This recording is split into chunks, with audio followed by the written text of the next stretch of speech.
ir a esta tercera sesión de este tema que tanto nos compete, que tanto es parte de nuestra vida, de la vida de aquellos que hemos empezado una relación con Cristo. El saber que somos gente bendecida, gente bendita por Dios, y que Él quiere que llevemos esta bendición a todas partes donde nosotros vayamos. Hemos dicho que la bendición es Dios con nosotros, y lo podemos ver cuando el ángel le habla a los padres de Jesús aquí en la tierra, le dice, le van a poner Emmanuel, Dios con nosotros. Eso es la bendición, Dios con nosotros. Y luego vemos que Jesús es Dios por nosotros. ¿Y dónde vemos eso? En el Calvario. Él se presenta delante del Padre por nosotros. Y luego en Pentecostés vemos que Jesús es en nosotros cuando viene el Espíritu Santo, y ahora Dios está en nosotros y es parte de nuestras vidas. Pero ¿qué les parece si oramos y permitimos también que nuestro corazón, que el Espíritu Santo venga y hable y seamos esa tierra fértil? Sí, vamos a orar. Señor, gracias por tu presencia, porque tú estás en este lugar. Gracias que tú nos llenas de ti y anhelas que tu palabra venga y nos traiga revelación, luz de lo importante que es para ti el bendecirnos, porque esto nace de ti, Señor. Así oramos en el nombre de Jesús. Amén, amén. Hemos dicho que la bendición de Dios está directamente relacionada a sus promesas que se activan en nuestras vidas. Y algo que yo he enseñado anteriormente, porque esta es otra realidad bíblica, es que las promesas de Dios son condicionales al orden de nuestras prioridades en nuestro corazón. ¿Sí? Esto es esencial y lo hemos dicho. Yo lo he explicado a lo largo de estos días, que la bendición de Dios es como una moneda, tiene dos caras. La primera de ella, tú no tienes nada que ver ahí, es por su gracia. Pero hay un versículo en el Nuevo Testamento que nos ilustra perfectamente qué es esa primera cara de la moneda. Y es que ese versículo dice que Cristo en nosotros es esperanza de gloria. Eso significa que cuando nosotros nacemos de nuevo, la gloria, que es ahora nuestra esperanza, será una realidad. Y hago un pequeño paréntesis. Una vez que tú has declarado a Cristo en tu vida, ya estás en esa esperanza activada de la eternidad ya viviendo en ti. Pero sabemos que cuando crucemos el umbral, cuando nos topemos con Dios, con Cristo, entonces esa será una realidad más palpable, más real, no más real, sino más fuerte en nuestras vidas, por decirlo así.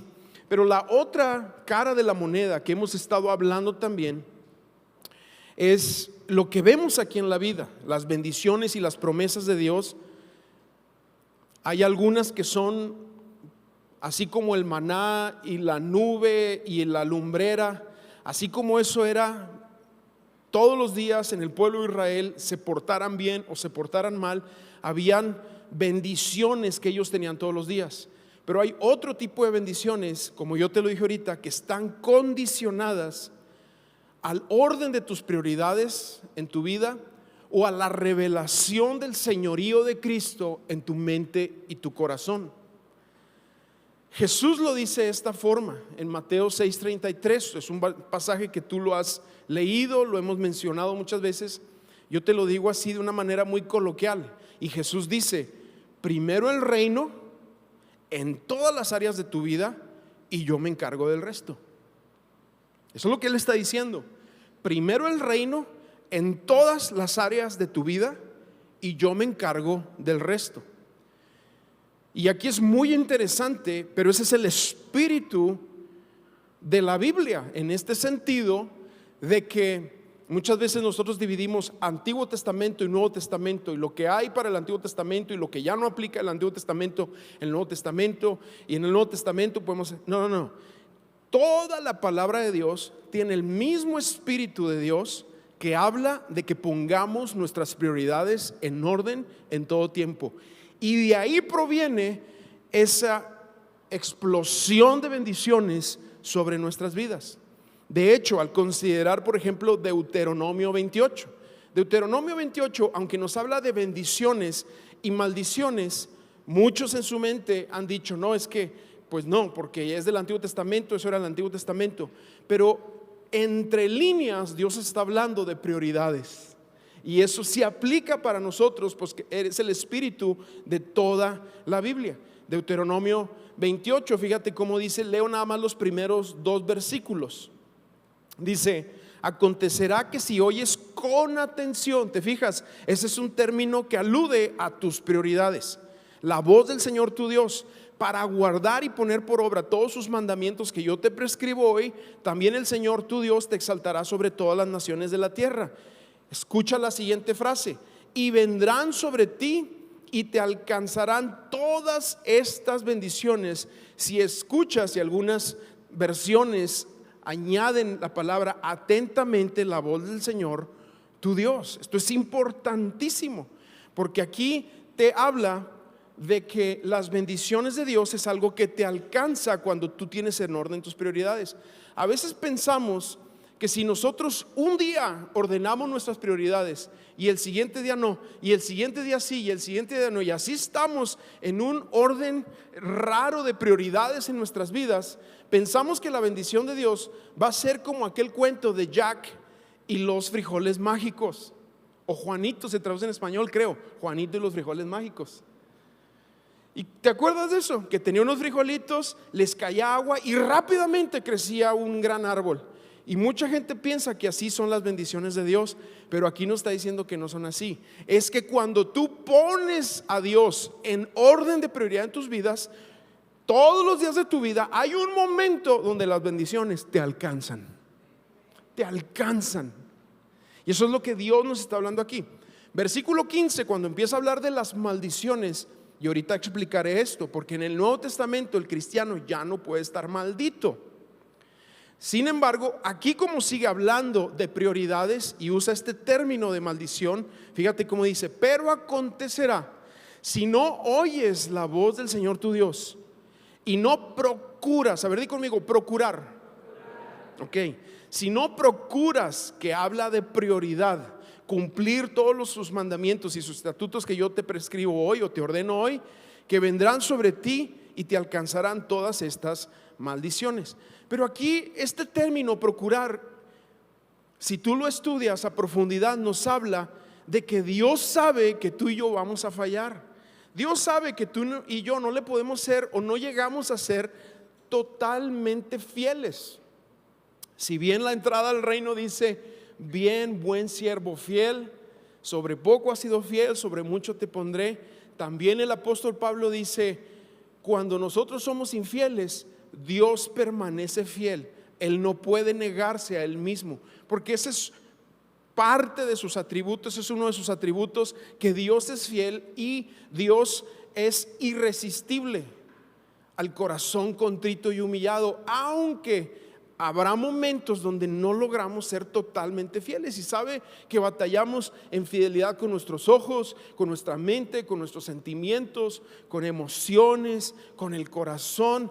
Pero aquí usa esta palabra, procura cumplir todos sus mandamientos, porque nos habla de una intención de tener claros todos nuestros principios, todas nuestras prioridades en la vida en cuanto a Dios, y entonces se derraman bendiciones de lo alto. Ahora, ¿qué pasa? Porque este pasaje de Deuteronomio nos habla de que muchas veces no estamos dispuestos a guardar como el tesoro principal de nuestras vidas la bendición de Dios. Ahora, ¿qué pasa cuando no estamos dispuestos a guardarla así? ¿Qué pasa? Porque nosotros vemos historias, por ejemplo, en la Biblia, como la de Sansón, que pierde muchas de las bendiciones de Dios por una noche de placer. Vemos, por ejemplo, a Judas, que pierde bendiciones de Dios por 30 monedas de plata. Pero quizás el más tremendo de todos será Esaú, que pierde la bendición de Dios por un plato de lentejas. hablando de gente, y de hecho el término que se usa para Esaú es una persona profano o profana. Eso lo usa el Nuevo Testamento, refiriéndose a una persona profana como alguien que no le interesa la bendición de Dios en su vida. Y entonces, en ese momento, cuando somos así, nos abrimos al pecado.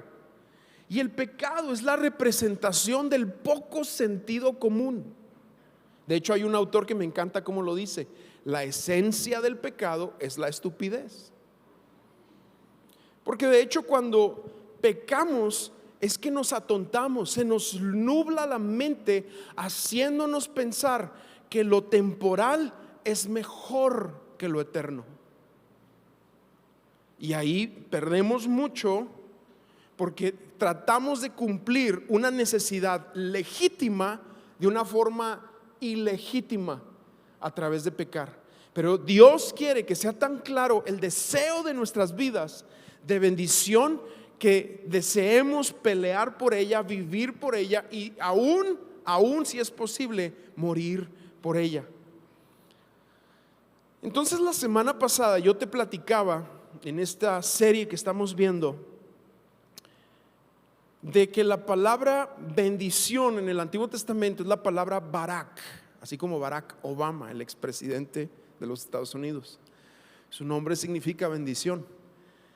Y te dije que tenía 6 significados. El primero de ellos era saludar. El ejemplo eran los caballeros medievales que se levantaban la visera de su armadura para mostrar su rostro, y ese mostrar el rostro significaba que venían de forma amistosa. Yo te decía que así es la bendición de Dios. Él mostró su rostro en Jesucristo, pero para ser bendecidos nosotros necesitamos también quitarnos la máscara de nuestras vidas, ser gente sin hipocresía, quitar de nosotros las pretensiones y realmente exponer nuestro corazón delante de Dios. Lo siguiente que te dije, siguiente significado, es la palabra arrodillarse, porque eso fue lo que pasó en Belén. Isaías describe a Dios como el alto y sublime, aquel que habita en una luz inaccesible, dicen en otra porción. Pero en Belén se convirtió en Emmanuel, Dios con nosotros. O sea, Dios se arrodilló para llegar y hacerse cercano a nosotros. Tercer significado de la palabra Barak, dijimos que fue un beso en la boca, porque cuando estudias la palabra hay indicios de que la bendición o el soplo del aliento de Dios sobre el ser humano fue como un tipo de resucitación boca a boca. Y hablábamos, aplicándolo a nuestras vidas y en la aplicación de la palabra, que necesitamos el soplo, el ánimo de Dios sobre nuestras vidas para caminar, para andar en esta vida. Necesitamos la bendición de Dios. Pues déjame hoy entrar al cuarto significado de la palabra Barak, y es dar palabras de excelencia. Ahorita lo acabamos de cantar, ¿verdad? Yo veo cómo la iglesia se estremece cuando empezamos a hablar de la bendición de Dios sobre nuestras vidas, sobre la vida de nuestra familia, de tus hijos y hasta 1000 generaciones. Y pronunciamos esto con tanto deseo y con tantas ganas, porque es algo honesto y real de parte de Dios. Él nos quiere bendecir, y yo sé que también tú quieres ser de bendición para tu familia. Por lo tanto, dar palabras de excelencia es una de las figuras de edificar una vida, de construir una vida en palabras de bendición. ¿Qué son palabras de excelencia? Dar palabras oportunas a las personas con las que tú entras en contacto, pero en especial con aquellas personas que están atravesando por momentos difíciles. Palabras de bendición va más allá, o de excelencia, va más allá que decir Dios te bendiga, que lo usamos tanto, ¿verdad? Cuando sales de la casa, cuando sale tu esposo a trabajar, o un hijo va a salir de viaje, o lo que tú quieras, decimos Dios te bendiga. Y está muy bien, es muy bonito. Pero también hay otro tipo de palabras que son de bendición, como cuando tú construyes a tu esposa con palabras y le dices, hoy te ves muy bien, hoy hiciste esto muy bien. O tu esposa, alabas a tu esposo con palabras que lo levantan. Esas son palabras de excelencia que están incluidas dentro del término de la palabra bendición. Hay muchos ejemplos en la Biblia. Yo he escogido dos para ponértelos. Una es aquella mujer que llega con Jesús. Ella es una mujer de mala reputación, sin embargo trae un frasco de alabastro, un perfume caro, y lo empieza a derramar en los pies de Jesús. Y empiezan allá a decir los que están a su alrededor, a pensarlo, empiezan a decir si hubiéramos usado ese dinero para dárselo a los pobres. Y otros, porque son dos historias, en la otra historia empiezan a decir si supiera el tipo de mujer que se le está acercando. Pero en ambos casos, en ambas historias, Jesús defiende a esta mujer no directamente, sino dándole o construyéndola con palabras de excelencia que la levantan. Y en uno de los casos dice Jesús: en donde quiera que se predique el evangelio, ahí se hablará de lo que esta mujer ha hecho por mí. Porque esas son palabras de excelencia, palabras de bendición. Otro de los momentos, hay muchos en la Biblia, que a mí me gusta mucho, es cuando Abigail llega con el rey David. David está enojado, molesto, porque el esposo de Abigail, que era un necio, era como una mula terca, así significa su nombre, Nabal, como un animal empecinado, eso significa su nombre. No quiere bendecir a David después de que David ha estado guardando, cuidando las fronteras de Israel, y por lo tanto cuidando los bienes y las posesiones y el ganado de Nabal. Entonces David manda a un grupo de muchachos para hablar con Nabal y decirle: oye, pues cuidamos de tus cosas, lo que nos quieras bendecir, lo que nos quieras ayudar, pues échanos la mano. Y Nabal les dice: no, hombre, que les voy a dar nada, y los manda con las manos vacías. Cuando estos muchachos llegan con David, antes de que fuera rey, le dan la noticia, y David se enoja, agarra a sus hombres, agarra sus armas y se va a matar a Nabal, a encontrarse con él, y lo va a matar. Eso es lo que trae en la mente. Pero uno de los jóvenes que trabajaba con el esposo de Abigail va con ella y le dice: tu esposo fue un grosero con David. Él nos defendió, nos cuidó cuando andábamos allá en el cuidado del ganado, nos bendijo, nos ayudó, pero tu esposo fue grosero con él, y ahora sé que él viene con sus hombres para hacerle daño a Nabal. ¿Y sabes qué hace Abigail? Dice la palabra que agarra varias de sus mulas, las llena de alimentos, se va por un camino secreto del monte y llega con David. Esta mujer viene y le dice, aquí está la porción en 1 Samuel 25, versículo 29, dice: cuando alguien lo persiga y quiera matarlo, esta es Abigail presentándose delante de él. Hay todo un trasfondo aquí, porque dice que se arrodilla, se postra y viene y empieza a hablar. Cuando alguien lo persiga y quiera matarlo, Dios lo cuidará. Hay palabras de excelencia. Y usted estará seguro, pues a quienes quieran matarlo, Dios los arrojará lejos como se avienta una piedra con la onda. Usted, mi Señor, será líder de Israel, pues Dios le cumplirá todas las promesas que le ha hecho. ¡Wow! ¡Qué mujer y qué palabras para abordar una situación! Cuando eso suceda, usted no se sentirá culpable por haber matado a gente inocente, ni triste por haberse desquitado. Cuando todo esto suceda, acuérdese usted de mí, que soy su servidora. Y David le contestó: bendito sea el Dios de Israel que te envió a mí, y bendita seas tú por ser tan inteligente y no dejar que yo mismo me vengara y matara a gente inocente. Palabras de excelencia, eso es bendición. Las palabras de excelencia desatan bendición, ¿sí? De hecho, Proverbios nos lo dice de muchas maneras. Uno de ellos dice: la buena respuesta calma la ira. Palabras de excelencia. El quinto significado de la palabra barak es hacer la paz.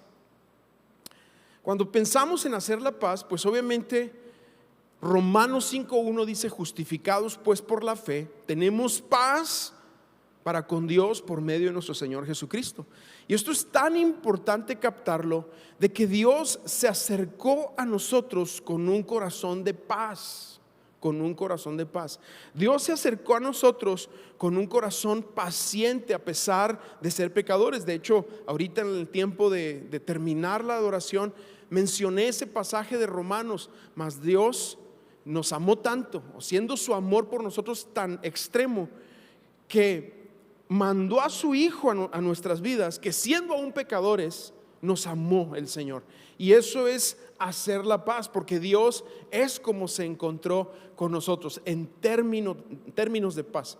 Yo lo diría así: el tratado de paz con Dios fue firmado por la sangre del Cordero inmolado, o sea, por Cristo.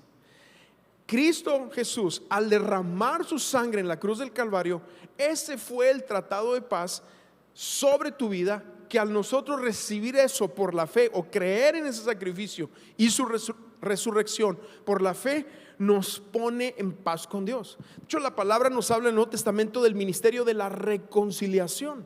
¿Qué es eso? Es el deseo de Dios de que tú y yo, al hablar el evangelio a otras personas, las personas arrepintiéndose de sus pecados, entren en reconciliación con su Dios.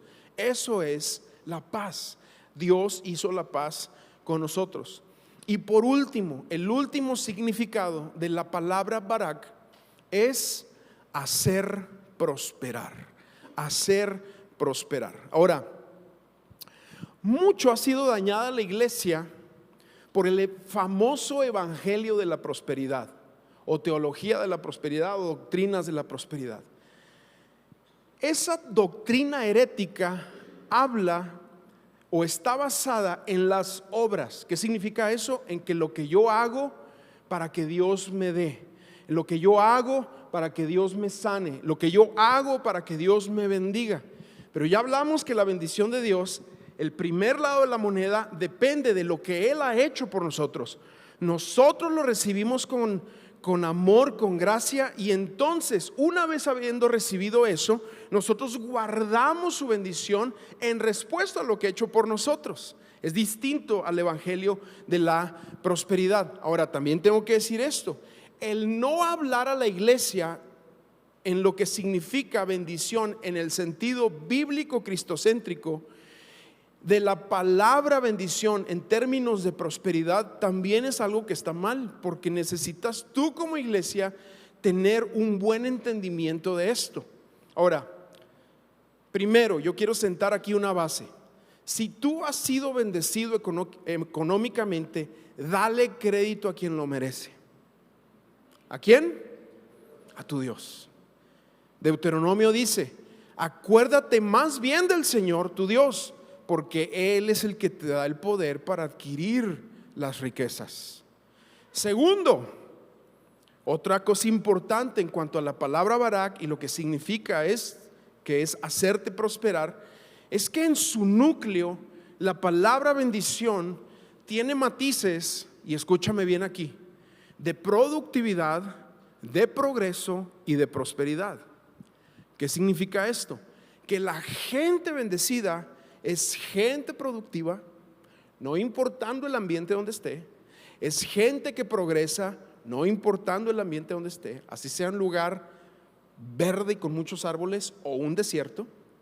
Y es gente que, por guardar estos principios de que estamos hablando, va viendo la prosperidad de Dios sobre su vida. Ahora, yo estoy diciendo, el deseo de Dios es que prosperes.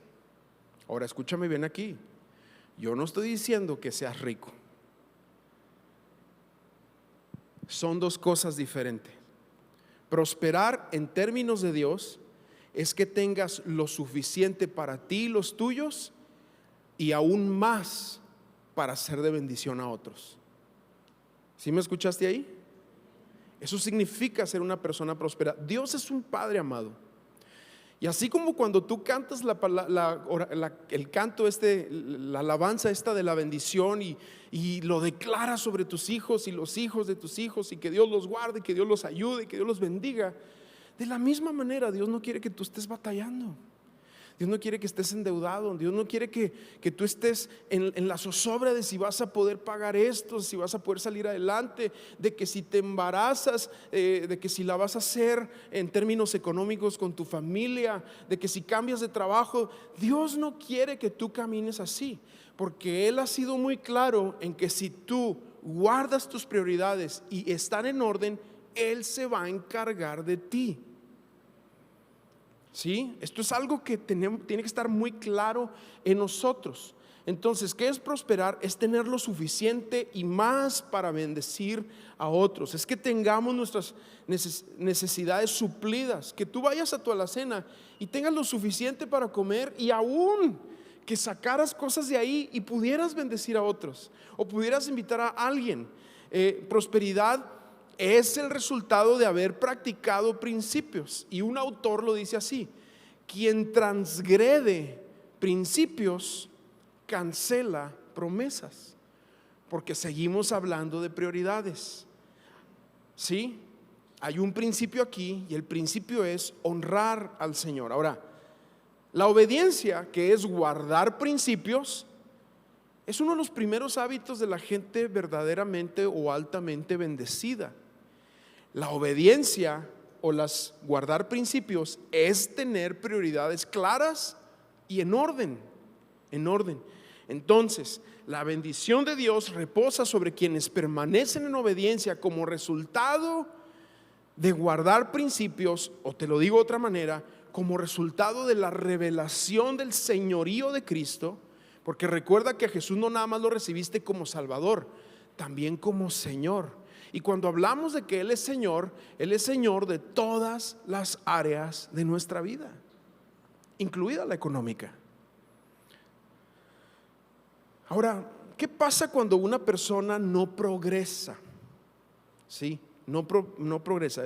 Tenemos que checar dos aspectos ahí. El primero es el aspecto natural. ¿Sí? Posiblemente tú vienes de una familia donde hay una pobre educación financiera. Una pobre educación financiera. A lo mejor tu papá agarraba toda su quincena y se la tomaba toda. O a lo mejor vienes de una familia acostumbrada a estar en deudas, o una familia donde la esposa se gastaba todo y el esposo no le ponía límites, o una familia donde a Dios se le entregaba lo último, y no nada más de las finanzas, de la iglesia, del servicio, de tu devoción, de tu lectura bíblica, lo último para Dios. Yo lo he escuchado de mucha gente cuando dice: es que estamos empezando este proyecto y queremos incluir a Dios. A lo mejor Dios no quiere ser incluido a tu proyecto. Lo que tú necesitas es ser tú incluido al proyecto de Dios en Cristo. Pero esas malas prácticas financieras de endeudamiento, de usar tarjeta de crédito cuando no es necesario para comprar algo que no necesitas, para impresionar a gente que ni le importa. Todas esas prácticas pobres, de pobreza mental, muchas veces te pueden llevar a esos principios erróneos. Y ya lo dijimos ahorita, si bien yo en lo personal no creo que el cristiano del Nuevo Testamento puede ser maldecido o maldito, porque una vez en Cristo tenemos esperanza de gloria, o sea, tenemos el cielo garantizado. Así es mi convicción, de acuerdo a mi estudio de la palabra de Dios. Sí creo que pueden haber raíces de pobreza en tu vida cuando, al no entender prioridades en tu mente y en tu corazón, te abres a la codicia, te abres a la avaricia, te abres al temor, te abres al temor a dar. Y entonces ahí, como yo te decía ahorita, cuando tú violas principios, cancelas promesas. La Biblia nos habla específicamente de esto en Hebreos 12:15, donde dice: mirad bien, no sea que alguno, dejando crecer una raíz de amargura en su vida, ese es violar el principio del perdón al prójimo, se hace estorbado, la gracia de Dios se estorbe sobre tu vida, y no nada más eso, contaminas a los demás con ese pobre entendimiento espiritual. Porque es un principio, el principio del perdón, el principio de honrar a Dios perdonando al prójimo, derrama sobre mí una gracia para todo lo que yo hago. Lo mismo pasa cuando hablamos de bendición en el término de economía. Y los argumentos muchas veces son como: es que no doy porque no tengo. Wow. Mira, yo te voy a decir algo. El corazón generoso se desarrolla a través de dar en cualquier temporada económica en tu vida, porque tiene que ver con principios, amado. Tiene que ver con decir: yo recibo y tú eres lo primero para mí, Señor, y yo aparto una porción y te la entrego en adoración, porque mis principios son claros. Ahora, ya te lo dije, no es como el cuento de Juanito y los frijoles. Si tú diezmas hoy, no es que mañana ya todo va a estar bien. Pero cuando tus principios ordenan tu caminar, de repente las bendiciones te alcanzarán en tu caminar diario.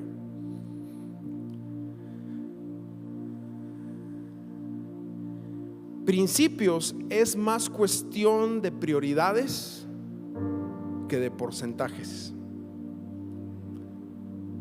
Y las prioridades de tus gastos reflejan las prioridades de tu corazón. Ahora, yo no estoy enojado. Yo esto te lo digo en el amor de Dios que me ha dado para ti, y en el deseo de verte a ti como una persona bendecida y próspera, para que seas de bendición a otros. Amén.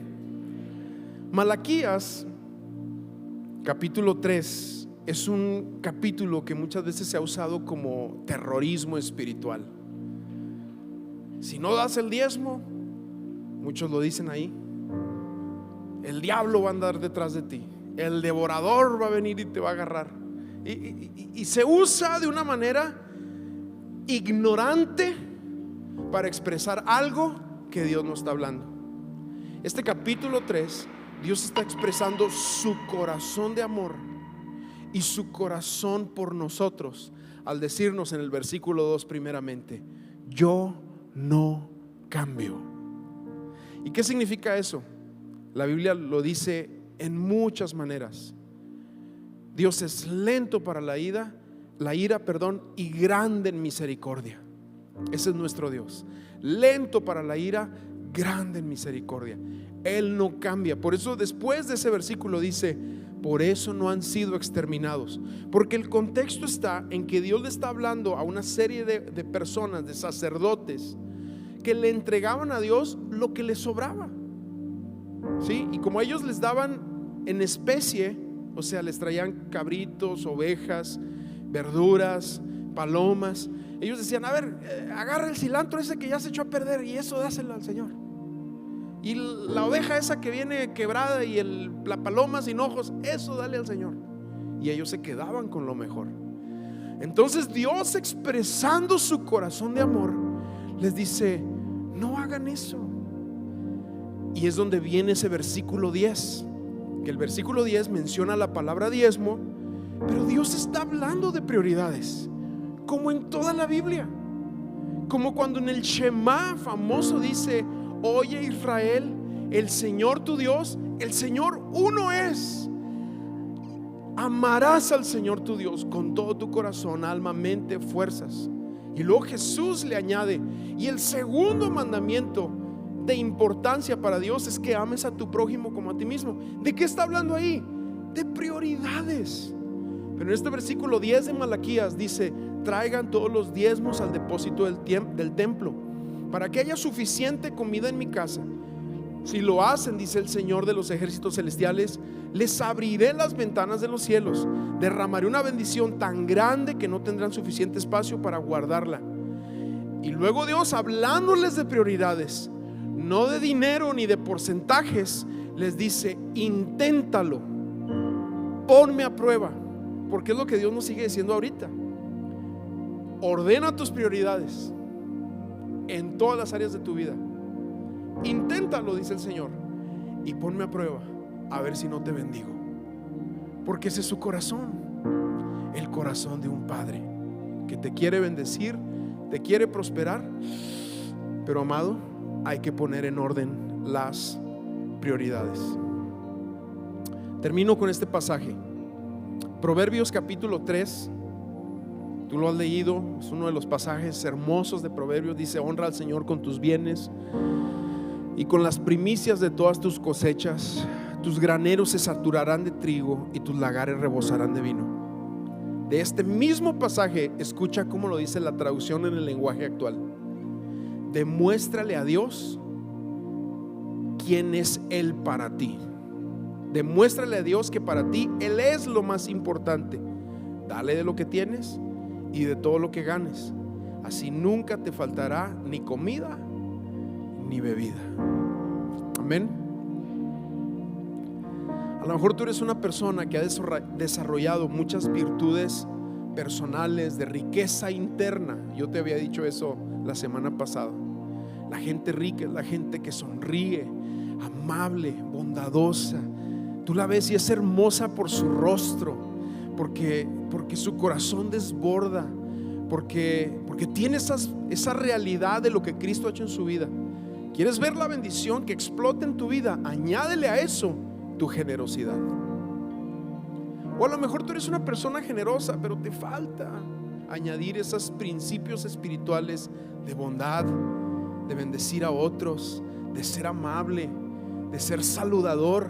Bueno, ¿quieres ver una bendición que explote? Añádele a tu generosidad esas virtudes espirituales y verás entonces la gracia de Dios sobre tu vida. ¿Por qué te digo esto? Porque lo vemos en la palabra, en la vida de dos hombres. Hay muchos ejemplos, yo escogí dos.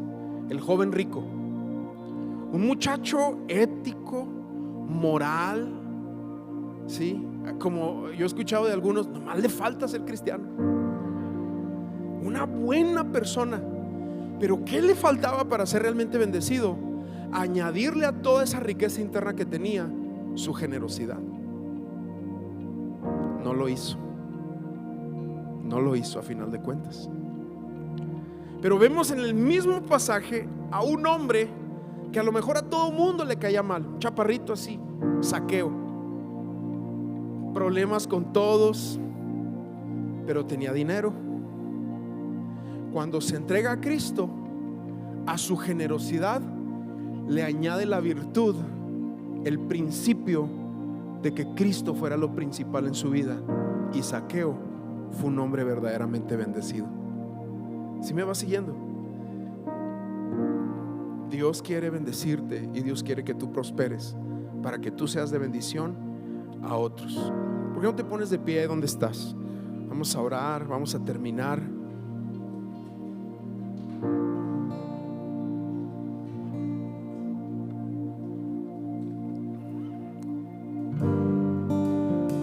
Mucha gente que pelea, oh, que el diezmo, que no, que el Antiguo Testamento, que el Antiguo Pacto. Dios es un Dios de prioridades, de prioridades. Un buen comienzo en nuestra generosidad es el hábito de diezmar, un buen comienzo. Pero en el Nuevo Testamento no se queda ahí. Los cristianos del Nuevo Testamento eran gente que iban por encima de eso, porque Dios era su prioridad, la prioridad de sus corazones. ¿Por qué no levantas tus manos ahí donde estás y volvemos a cantar con todo esto que te dije? Y espero que Dios haya traído revelación a tu corazón. Volvemos a cantar esta canción de la bendición. Amén. Con su gracia hasta 1000 generaciones, tu familia y tus hijos y los hijos de tus hijos, que te cubra con su gracia hasta 1000 generaciones, tu familia y tus hijos y los hijos de tus hijos, que te cubra con su gracia hasta 1000 generaciones, tu familia y tus hijos y los hijos de tus hijos, que te cubra con su gracia hasta 1000 generaciones, tu familia y tus hijos y los Decimos su presencia. Su presencia te acompañe. Levanta tus manos, decláralo sobre tu familia, sobre los tuyos. Va contigo de mañana y de noche, en tu entrada y salida,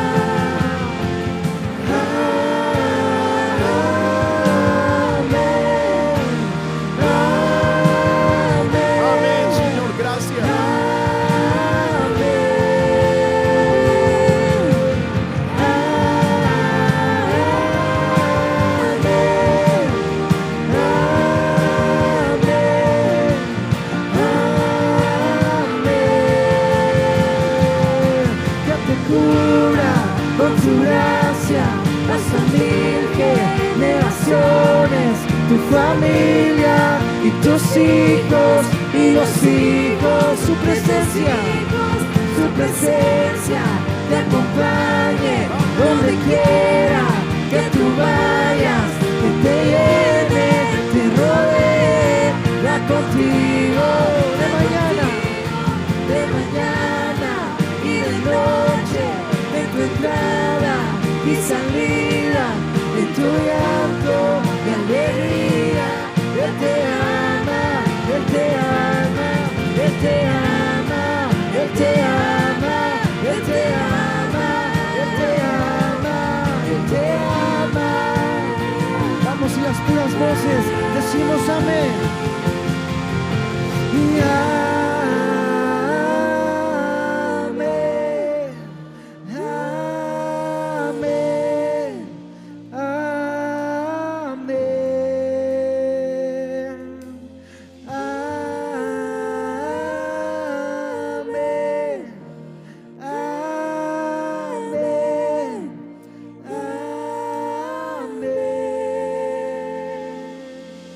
Y el llamado para esta tarde es el mismo que Jesús hizo a ese joven rico, y el llamado es: sígueme, confía en mí, confía en mí. Ese es el llamado que el Señor te está lanzando en esta hora. ¿Por qué no cierras tus ojos ahí donde estás? Y si tú batallas para confiar en el Señor en algún área de tu vida, especialmente en el área financiera, el Señor hoy te dice: confía en mí, créeme a mi palabra, créeme a mi palabra. Pon en prioridad tu corazón. Padre, en el nombre de Jesús, yo oro para que este sea un día donde crezca en nosotros nuestra confianza en ti. Confío en el Señor.